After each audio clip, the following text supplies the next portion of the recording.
Colour colour which colour. আরে কিন্তু আমাদেরকে কি করতে হবে? যে এই পুতুলের মধ্যে আসল কালার ভরতে পারবে সে পাস হয়ে যাবে, আর যে ভরতে পারবে না সে ডিসকোয়ালিফাই হয়ে যাবে। আরে ঠিক আছে ঠিক আছে, আমরা এক্ষুনি করছি। আরে আমার কাছে তো ওয়াটার কালার আছে, মনে হচ্ছে আমি জিতে যাব।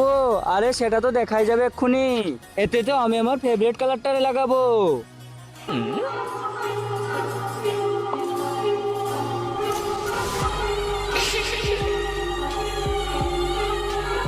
এখন এই দেখো আমার পুতুল তৈরি হয়ে গিয়েছে।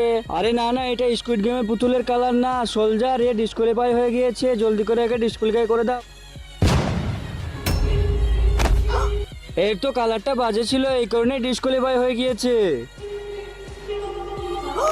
এই দেখো আমার পুতুলের কালার হয়ে গিয়েছে, এখন তো আমি জিতবো। আরে না না, এটাও হয়নি, সোলজার এ তো ডিসকোয়ালিফাই হয়ে গিয়েছে।